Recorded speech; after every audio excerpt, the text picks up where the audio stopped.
Hello, everybody, and welcome back to the second ever episode of the Ryan's Ramble podcast. I'm your host. My name is Ryan Bennell. If you're unfamiliar with me, but you know Frogs of War, I am an associate editor for Frogs of War. I've been writing for just over a year now. I cover all things TCU soccer, a little bit of gambling here and there. If you've seen the blog last year, we had a written version of this podcast as well, but now we turned it into the audio and a little short summary type blog. So now this is officially scheduled. We are starting now. We're going to have a once a week, every Friday. Today's Thursday. I'm recording this, and it's going to be posted every Friday morning, going here on out for the rest of the college football season.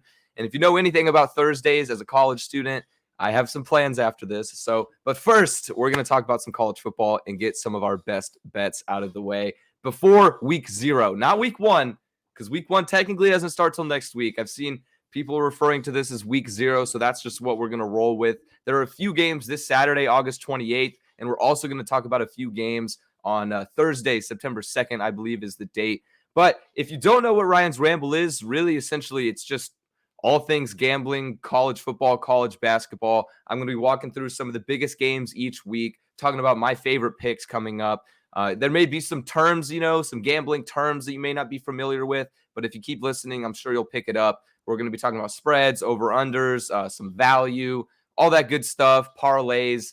It's all going to get thrown in there. But before we really go into any bets, I wanted to talk a little bit about just in general some college football news because it's been chaotic. It's been a chaotic summer. It all started, with like the possible playoff expansion, and then the conferences are blowing up because of Oklahoma and Texas. And now the name, image, and likeness era is just taking off like beyond our control, it seems like. I honestly feel like at some point the NCAA may step in and put some limitations on it. But for now, I'm enjoying it. Let the players ride the wave. They cash in all the money you can. I mean, how cool is it just to think that players like Bryce Young and DJ, God, forgive me on this pronunciation, but DJ Ugalele for Clemson, the new quarterback after Trevor Lawrence got drafted. These guys are making $1 million close to with their NIL deals, and they haven't even, played a full season, especially Bryce Young. He's never started a collegiate game. DJ at Clemson at least has that Notre Dame game last year under his belt. But still, these companies are risking so much for these unproven athletes. And I love it, though. I love seeing all of this take place. My favorite one so far was Kool-Aid McKinstry. The Alabama, I forget if he's a wide receiver or a defensive back, but his name on the Alabama roster is literally Kool-Aid, and he signed an NIL deal with Kool-Aid. So that's one of the best pairs I've already seen so far early on, and I hope we see some more name and company related. You know what I mean? Like, I'm sure there's going to be somebody named Milo that signs with Milo's Tea or something like that. I'm sure those will come to fruition eventually. But other than NIL stuff, man, like I said, that conference stuff, I'm sure you've had it just beaten into your brain at this point. All the possible scenarios, what could happen if this happens, just way too many what ifs and way too many best case and worst case scenarios for the conference realignment. It's a headache. It really is. It's no fun for anybody right now unless you're in the SEC. The Pac-12, Big Ten, and ACC just announced their alliance amid all of this drama, and frankly, this alliance is one of the dumbest things I've seen in a long time from college football. And the NCAA is the NCAA. They do a lot of dumb shit, okay? And this is, I know the NCAA wasn't in control of this. This was a conference independent decision, but they came together and announced an alliance, whatever that means. They can say formally, their mission statement and whatnot, all that legal stuff to make it sound formal, but it's basically just saying, hey, we like one another. Let's schedule some games together in the future. It's not, I don't know. It's nothing concrete. I don't think it's anything that's going to get in the way of anything come conference realignment time. But the depressing part, though, is today, actually, while I was in class this morning, found out the news that the Pac-12 will not be expanding at this time, or seeking expansion at this time. So there's a lot to take away from that. And key word, though, is at this time. So, I'm a hold off patient. You never know what could happen in a year or two, but at the same time, I really wanted to see chaos unfold right now. I wanted to see everything just blow up completely. I know OU and UT have their Big 12 media rights agreement all the way until 2025. So that's going to be, I just don't like that. I don't like having to wait for the inevitable. It's almost like somebody telling you how you're going to die when you're older. Nobody wants to know that kind of shit. And now we have to know that the Big 12 is going to end in 4 years, and it's going to be a mess. And if the Big 12 doesn't end, it's going to be the worst conference of the Power 5 by far.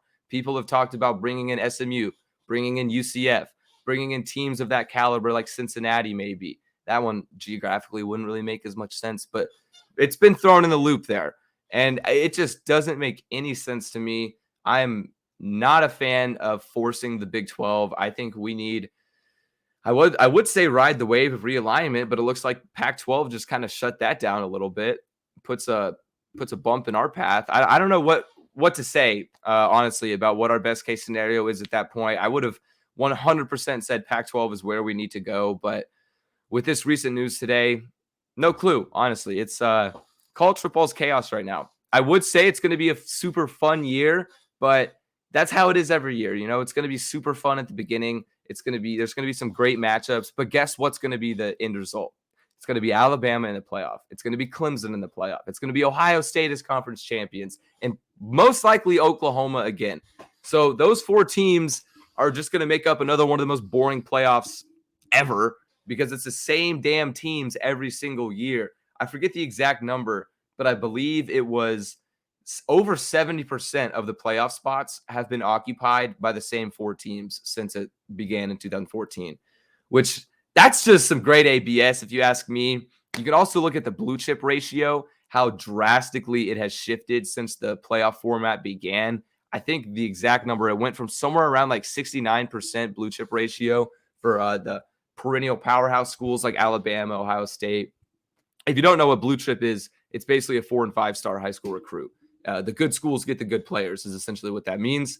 And now it's shifted all the way into, I think, 85 or 88% in that range for Alabama now with blue chip ratio. It's absolutely absurd. And now with the name, image, and likeness, I wouldn't be surprised if that continues to inflate almost. So a lot's going on right now. A lot is happening in college football. I don't know if I like the trajectory it's going right now. I used to consider myself 100% diehard collegiate over college sports over anything. But with the way everything's been handled recently, I don't want to say anything good about Roger Goodell because, I mean, come on, it's Roger Goodell. But the NFL has been more entertaining in some aspects. It really has. My buddy and I were talking about the playoff situation a few days ago, and he mentioned how his favorite draw to college football was always the fact that the regular season is so important. Like, if you lose one game, an entire year of work is just in shambles. Your season could be over with one loss. And as much as that is still true in the playoff format, it's almost as if big teams have just one pass. You know what I mean? Because now there's 4 spots available. It's not just the number 1 and number 2. It's very uncommon for there to be more than 3 undefeated teams usually up there. There's always Alabama, gets upset by Ole Miss here and there. Ohio State, losing to Penn State a few years ago, shook everything up. Like, those situations, that happens almost every year.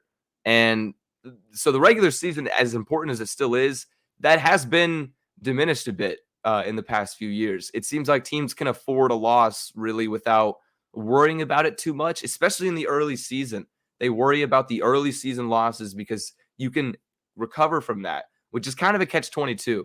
I've always found that to be something weird about college football, how if you lose in week 2, regardless of who you lose to, if you lose in week 2, you have plenty of time to work your way back up to get in the playoff conversation or in the top of the rankings and stuff.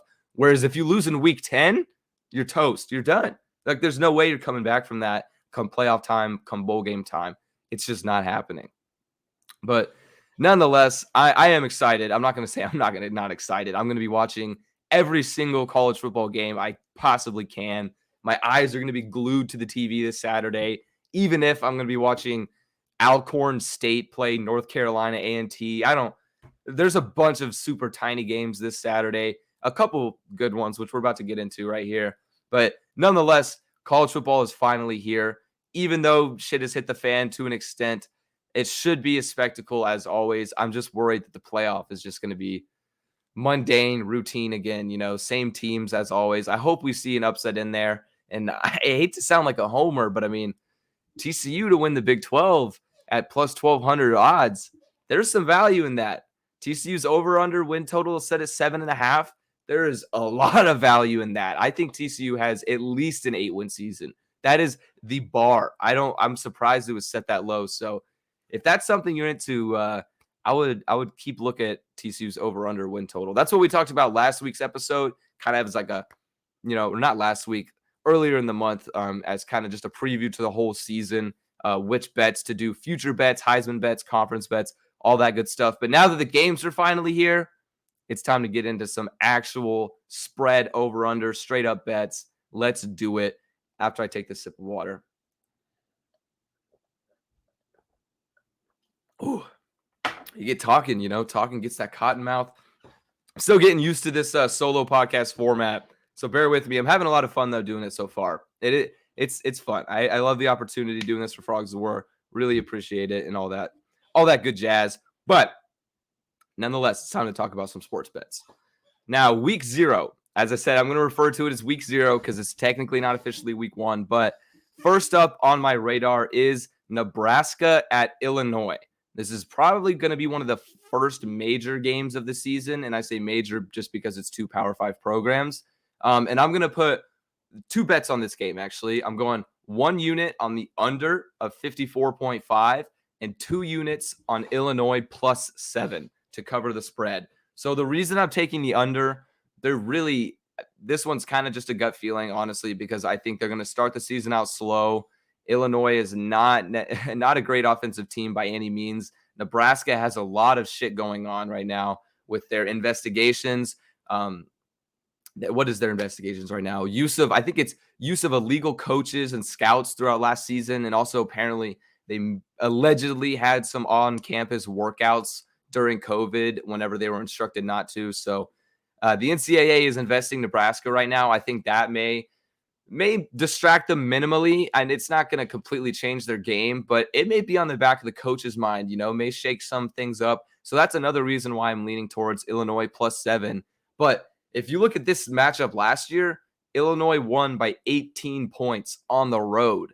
So Illinois, as much as they're not a great football team, don't get me wrong, but they're on the program. They're a program that's been on the rise the past couple of years. They've exceeded their expectations, it seems like, because frankly, if I was going to give you a prediction for Illinois, I would probably put them in the 3-9 range every single year. So Illinois could be a competitive football team this year. They may be an upset team in the Big Ten. I wouldn't put too much stock into it, but history doesn't repeat itself all the time. But based off last year's results, Nebraska didn't really get much better. Illinois probably did get a little bit better in the offseason. So I'm still going to go with the Illini at plus 7 because I think Illinois has a chance of winning this game. If you're really feeling risky, I would take Illinois plus 240 money line. That'll get you some more juice, a little bit better payout. But just to play it safe, I'm going to take the spread plus 7, start the season off right with an underdog win. For some reason, I tend to side with the favorites. I don't know why, but I've kind of always done this. I tend to side with the favorites, or not necessarily in each game, but when I'm looking for bets, my eye is always drawn to the favorite rather than the underdog, like a -6 versus a +6, and I don't know why that is. So I diligently look for those underdogs, and I think Illinois is one of the underdogs that stood out to me. So I'm taking 2 units on Illinois plus 7. And another thing about Nebraska, Scott Frost could have been a legend at UCF, and now he's going to struggle to cover the spread against the Fighting Illini of all teams. Like, interesting career. Interesting, how the last few years have unfolded for Frost. But that's my pick for that one. I'm going Illinois plus 7 and the under of 54.5. It's not always that fun to take the under, but when it's the first game of the season, sometimes you got to do what you got to do. And I think they're going to start off slow. I'm going to probably be taking a lot of unders come week 1 or the official week 1, considering this is week 0. Next up on the slate is San Jose State versus Southern Utah. So I didn't even know Southern Utah had a football program. I'm not going to lie. I've bet on them a few times on college basketball. If you read my Ryan's Ramble basketball blog last year, you may have seen their name mixed in there a few times because with college basketball, that's the beauty. The small teams, those little games could be just as entertaining, just as fun to gamble on as, Kentucky versus Duke.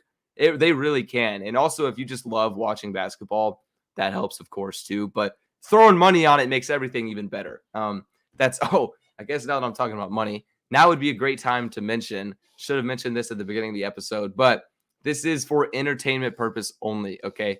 I know Frogs War based in Texas. Texas online sports gambling is not legal yet, hopefully, but this is for entertainment purposes only. Whatever you do in your free time is none of my business. If you drive up to Oklahoma, place a couple parlays, that's up to you. But for now, entertainment purpose only. Let's keep the ball rolling with San Jose State. So Southern Utah, small team. They're not going to have a good football team, frankly. Don't want to beat around the bush. They're going to be a bad team. San Jose State, historically a bad team, but they are one of or I don't know how to word this exactly, but they're essentially just a program on the rise. Right now, they're one of the highest grossing teams in that sense. If I had to buy stock on any college football program, San Jose State would be one of them out of the group of 5. They're coming off their first Mountain West championship or title of any kind since 1987. And even though last year was a bit weird with the shortened schedule and everything, so they weren't able to reach 10 wins. They went 7-0. So, but regardless of that, the last 2 times they had a 10-win season, their head coach left for a bigger program the following year, and then they failed to reach a bowl game after that. But this time, after San Jose failed to reach a bowl game 2 seasons ago, and now they're conference champions last year, head coach Brent Brennan is staying. So I think that could play a key role in San Jose State's success this year. And the reason I'm going to go with San Jose State in this one, I don't even think I mentioned the spread yet. I'm taking their first half bet, not the full game spread. The full game is minus 24.5, which is a bit steep regardless of who they're playing. I know Southern Utah is going to be dog water on the field, but still 24 points is kind of a lot to cover, especially whenever they have a look-ahead game as they play USC on September 4th, which look out. USC, they're ranked in the preseason, but hey, you heard it here first. Look out for San Jose State against USC. I hope I don't eat my words on that one because they could very well get upset somehow by Southern Utah, but I'm going first half minus 13.5 for San Jose State. All they need is a 2-touchdown lead going into the break, and I think the Spartans are more than capable of doing that. They're going to want to get off to a hot start. They're going to start the season on the right foot. And then after that, after a first half, with a couple touchdown lead, they can rest their starters because they got a big game coming up, And that's why I'm taking the first half rather than the full game spread, is because I really think they're going to focus on resting their starters and looking ahead to next week once they build up a decent lead, which is, that's what most teams should do if you're playing a cupcake week 1. But regardless, this season, look out for the Spartans. I'm excited. Those are really the only 2 bets I'm going with for this Saturday. There's not many big time games at all. Most of the games, like I said, are small ones like Alcorn State and those type of teams. Like Wagner is playing somebody. A bunch of little schools that are mostly known for basketball programs, but nice to see that they're going to be on prime time, because I'm going to be watching that. That's all that's going to be on Saturday is those little school games. So damn right I'm going to be watching. But what I'm really looking forward to after this little tease of a weekend into college football is Thursday, where there's a few fantastic games coming up. Not the real deal, not the whole first Saturday of college football, college game day in the morning. You go to bed at midnight with Pac-12 still blaring in the background. I can't wait. I'm so excited just thinking about it. But anyway, a great game on Thursday is going to be UCF and Boise State, one of the best matchups of week 1 or week 0, should I say. Or no, actually this one counts for week 1 since it's on Thursday next week. And the reason I'm going to go ahead and give my picks for Thursday is because I do record these episodes on Thursday and they get posted on Friday. So wouldn't really make sense. I couldn't pick these games on next week's episode because they would have already happened by then. So alas, my pick for UCF Boise State is going to be UCF minus 5.5. I am a little bit cautious on this one. I'm only going to play one unit on it. And the reason I'm cautious is because 78% of public bets are with UCF. And typically, when a large majority of the public is siding with one team, Vegas knows something they don't. I mean, there's a reason the house always wins. There's a reason they adjust these lines to change up, the public betting perception. And I don't think this is one of those traps, though. I really don't. I think UCF is going to be a much better team than Boise State this next year, especially with Gus Malzahn, a head coach. That was a fantastic hire by them. I really think they're going to do great things together. And also Dylan Gabriel, the quarterback at UCF, is just a menace. People don't talk about him enough, but I think he could go for 400 yards a game. Like, seriously, their offense is so insane. And their air raid that they run with Dylan Gabriel, he could put up 400 passing yards a game, and I wouldn't bat an eye. I think he was at that playing at that rate for a few games last season even. But nonetheless, look out for Dylan Gabriel this year. He's a name to watch. Incredibly underrated. But the over-under on this one, aside from the spread, is set at 69.5, which is absurd. I never like to bet on UCF over-unders because, like I said, their offense is insane. It's so unpredictable. Anything can happen in those games. So I stay away from their over-unders because they're usually some of the highest in the country week in and week out. I've seen a UCF over-under be set at 82 before, which is absurd. No college football game should be predicted to have 82 points scored in it. It blows my mind, but UCF does it. They break it commonly. It's not like some rare occurrence. There's a reason Vegas is setting these lines like that. But I'm staying away from the over-under. Main reason I'm going with UCF minus 5.5 is it's because UCF is the host. The Knights are hosting it at the Bounce House, and it's going to be rocking. I think the Bounce House is one of the most underrated atmospheres in all of college football, especially as a nighttime game. It has a 6 p.m. kickoff or Central Time, so actually 7 o'clock over there in Florida. So nighttime game. College students are so excited to have fans back in the stands. Everybody wants to hear, as the team walks in the tunnel, everybody cheering, lights going off, the whoa, whoa, whoa, whoa, whoa, all the stadium noises. God, I cannot wait to be in a football stadium. But the Bounce House is one of the best in the group of five. It's actually probably the best by far out of the group of five stadiums. I would love to catch a game there. Never had the chance to actually watch a game there, but I did tour the stadium one time. It's a pretty neat place. So UCF is my pick on that one, minus 5.5. Lock it in for one unit because that is going to be a great game.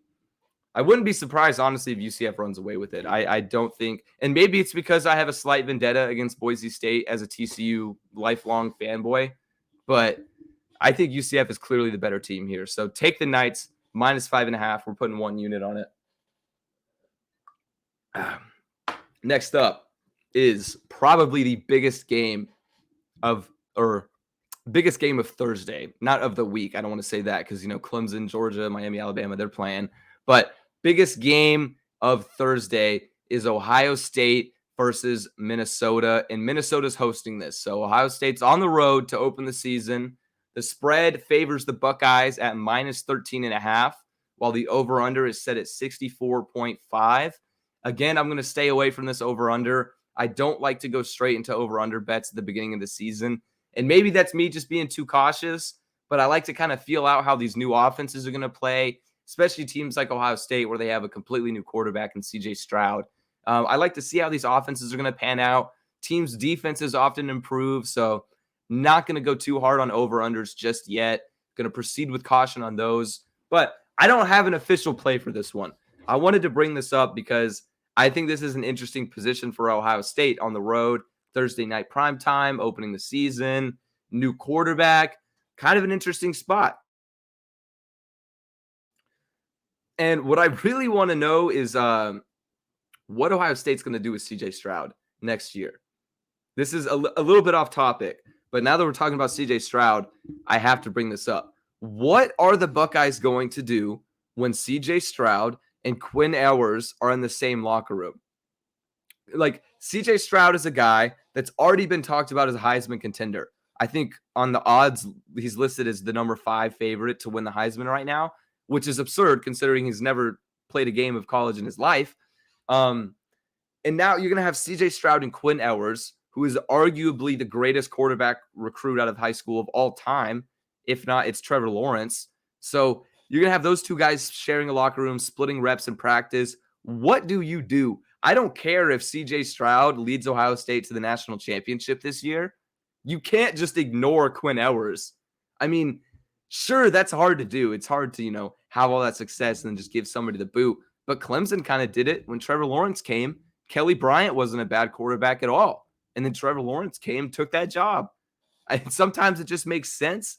I don't know if Quinn Ewers is truly going to be that amazing, but from everything I've seen, everything I've read about him, he's the real deal. So I don't know what Ohio State's going to do next year, but for now, they're riding with CJ Stroud. His first game ever is going to be on the road at a pretty big game, Minnesota. A team that historically isn't great, but Minnesota's been pretty decent in the past few years. I don't have an official play on this one gambling-wise, but I think my best move is the lines aren't posted yet. But as soon as they are posted for the first half, of course, the main spread and the over-under has been posted. But as soon as DraftKings, all the sports books post the first half lines, I'm going to be looking for Ohio State first half -6.5. So the reason I'm looking for that, and that's probably what it's going to be, realistically, if a team's favored by 13.5, basically divided by 2, and there's your first half spread. So sometimes it's a bit different. We may see a -7.5, which in that case, I'm going to pass. I look that sweet spot of 6.5 is exactly what I'm going to be looking for. That gives that half-point cushion for that touchdown lead going into halftime, which Ohio State is more than capable of. 100% more than capable of leading by a touchdown at halftime over Minnesota. I wouldn't be surprised if they were leading by 2 touchdowns, 3 touchdowns, even 4. Ohio State's going to be crazy this year. Chris Olave, they have a hell of a wide receiver duo now paired with CJ Stroud in the backfield. It's going to be crazy. I don't know what to think of it, really. I want to see how it pans out with Stroud. I want to see how he plays. They're going to win this game. Like, that's not a question. Let's not even talk about Minnesota. Excuse me. But let's not even talk about Minnesota. This isn't going to be a super competitive game. But I'm nervous. That's why I'm avoiding the full game spread. Look for that first half spread of -6.5 if you can, because I really like that for the Buckeyes. That's honestly free money. I try to say that as sparingly as possible, but that's free money. And I would schmammer that pick. Smash money hammer if that line comes out. I do find it interesting, though, that the sharp indicators on this game, and if you don't know what sharp indicators are, essentially a sharp in the world of betting is a professional bettor. So, I'm trying to become a young sharp one day, someday I'll be there. I'll get that title, but today, not yet. Sharps, though, are people who literally can do this for a living. They're people that have an ROI of at least 50%. They profit on a regular basis doing this. They know the trends. They see the line changes. They know how to read the public. They know how to read Vegas to not even make bets based off of truly what they believe is going to happen, but making bets based off of calculations, history, and all these other anomalies that go into sports betting. And that is what a sharp is. Somebody who really knows all that, so who can really do it. And all the sharp indicators are pointing towards the Gophers, which is weird because I see Ohio State could blow them out of the water. I could see them winning by 4 touchdowns if they really put the foot on the gas.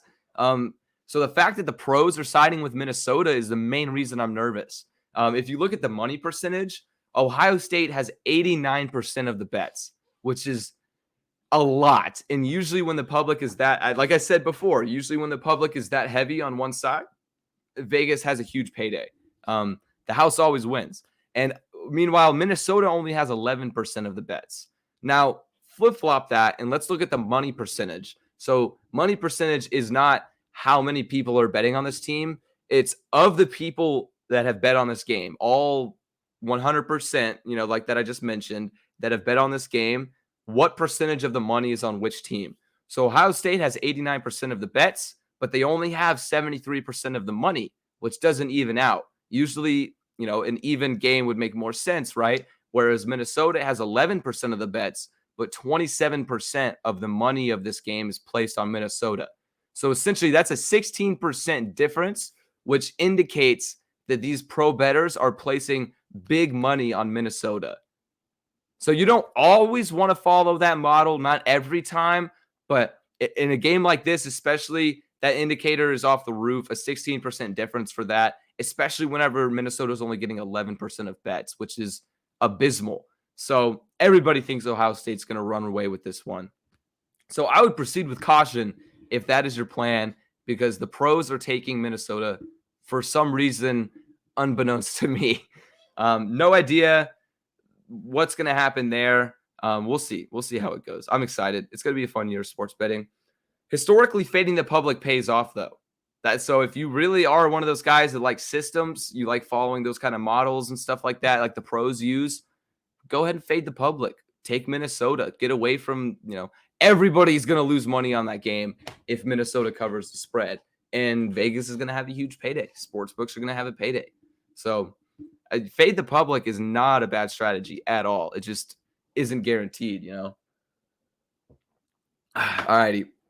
To round up this episode, that's all my picks for you. I had not a lot of picks this week, not a lot. This episode was really just meant to kind of get in the groove of things. I had my first introductory episode at the beginning of the month to really kind of explain what the podcast is, what I'm going to be doing, all that good jazz. But now we're here. College football is upon us. It's finally time. It's finally time to make some picks. I'm excited to get back in the groove of betting. I took a short hiatus after a few rough patches there during college basketball season, but we're back. We're back. We're going to have, an over 50% win percentage like we did last year. Not even worried. I got y'all. Okay. I got y'all. But next week is going to be a huge episode. Very excited to be making some picks for that opening weekend of college football, the official opening weekend. We have some huge games. Clemson at Georgia is going to be amazing. We got Miami versus Alabama. Although Alabama should definitely win that one, I think it's going to be more entertaining than people give it credit for. Miami, I don't want to say they're back, but I really like De'Aaron King, and I really like what they have going on down there in South Beach. But last but not least, another huge game for week one is Penn State at Wisconsin, which is one of the biggest swing games of the season, and it's already happening in week one. That's going to be brutal for both programs. It is a must-win game already for both of them if they want to have a good season this year. So we'll talk a bit more on that one because that's going to be a good one. We'll talk a bit more on that one and some of these other huge matchups next week. But thank you all for listening to Ryan Ramble, basically. This is 30 minutes, about the average time that I'm going to be aiming for going forward. Our first one was a bit longer just because I had a few more, routine stuff to talk through, introduction stuff to talk through. But yeah, I am Ryan Bonnell. Welcome to Ryan's Ramble. I hope you enjoy the podcast. I hope you have a good time placing bets. Hopefully we can have some winners together. We can pick some winners this season. I want to have some comments on the blog post and hear what you guys think, hear who you're taking over the weekend. I want to get some feedback on my picks, everything like that. It's always a good time talking about who you're taking and stuff like that. Looking out for one another, because maybe there's a line that I didn't see or you didn't see, and we can help each other out. It's going to be a good time. It's going to be a good season. I can't wait to bring you more of my picks. But yeah, thanks for listening, and I'll see you guys next week at Friday.